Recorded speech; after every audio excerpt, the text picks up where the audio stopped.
For ACUsports.com, I'm Grant Boone. As you can tell behind us, basketball season has begun for the ACU men's team here with Coach Joe Golding, about to begin his third year. Coach, practice began on Sunday, then again on Monday. Just give us an idea, a few days in, what you've seen. I know it's very early, but just the excitement and what you've seen already. Yeah, we've been a huge emphasis this year, Grant, on the defensive side of the ball. So we haven't done a lot of work offensively, so it's really ugly basketball right now. But I like the effort of our guys. We got a brand new group of kids, so obviously it's trial and error, and we're trying to figure this team out, and I think they're trying to figure us out as a coaching staff as well. You know, in previous years, you've brought in some guys who had D1 experience. You only have one guy on the roster who's played to the D1 level, and that's Julian Edmondson, who played 1 year at Middle Tennessee there in Murfreesboro, Tennessee. But you got some guys who've played really high-level junior college basketball. So let's go over a few of these guys. Start with Edmondson and what he brings. Yeah, he's the only one in our locker room, like you said earlier, that's played Division I basketball. He played for a guy, Kermit Davis, here that I've got a ton of respect for. We coached against when we were in the Sun Belt. And so obviously he has that going for him. So he's ahead of the curve a little bit defensively than some of our other guys. And hopefully he can provide some leadership. You know, I mean, he didn't play a huge role at Middle Tennessee. He played limited minutes, but he's seen it. He's been through it. He knows what a Division I locker room looks like, and the tempo and how it looks at that level. Let's talk about a couple of guys, Harrison Hawkins and Ladarian Williams. I like both of those guys right now. I mean, we're going to have to probably find a way to play both of them together. H is definitely taking this team as the leader. He's very vocal. He talks. And then LD's a tough kid. He was well coached in junior college by Larry Mendez. He was a quarterback in high school, which I like because I think that brings some toughness. And he sees the floor well. But both those guys are off to a good start. All right, I've got a month to be able to practice Alex Milosavljevic. But what have you seen from him already? What do you expect?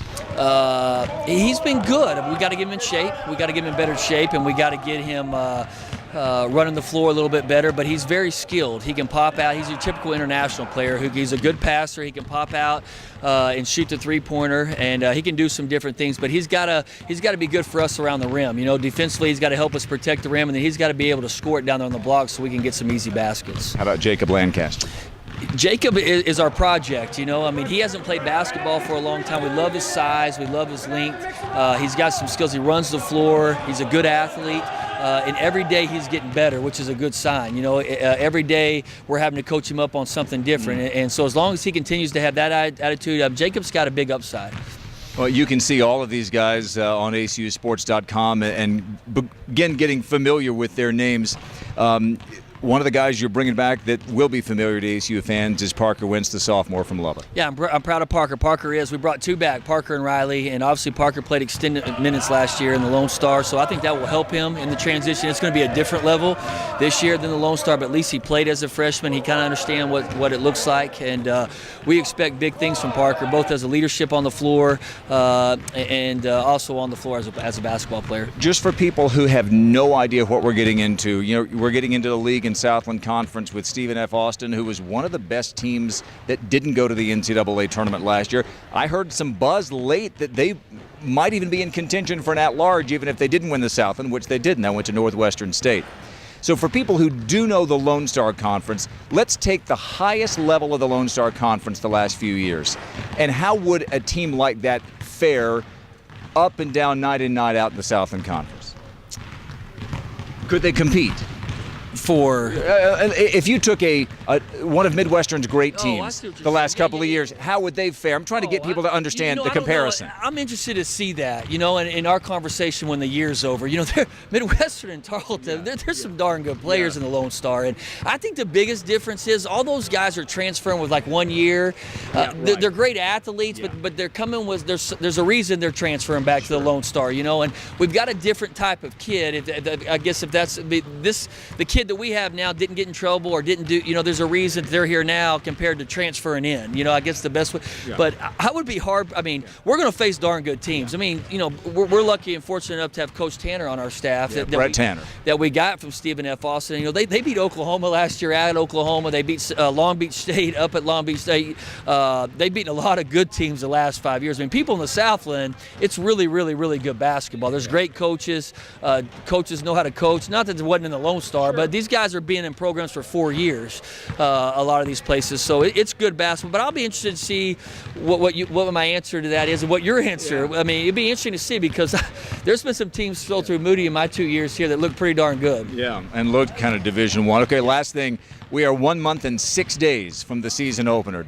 Does that kind of make the hair on your the head stand up? No, there's no doubt. I mean, we're not going to be ready on November 9th. You know, there's no way. We got too many new guys, and we keep preaching to these guys. We're building the foundation, Grant. You know, we have no seniors. We have all freshmen, sophomores, and juniors. We have no Division I experience except Julian, and it's a process, you know, and we're not going to judge everything on November 9th at Duquesne, just like we're not going to judge everything November 13th at Maryland or at Iowa, TCU or Xavier. We've got a very, very tough non-conference schedule, and I've put these guys in a tough situation, but hopefully when we get through it, we're tougher, we're better, we know our weaknesses, we know where we need to get better, and the whole plan is to be able to compete in the Southland come January, you know, and I think that's our goal as a basketball program. Can we compete this year in the Southland Conference? And last thing, you do need people who can buy into the idea of getting in on the ground floor, don't you? Oh, there's no question. We got to build a foundation, you know, and then, you know, you return next year, you and I might have a conversation. We got 8 or 9 guys, 10 guys coming back, you know, and now you've had guys here all summer, and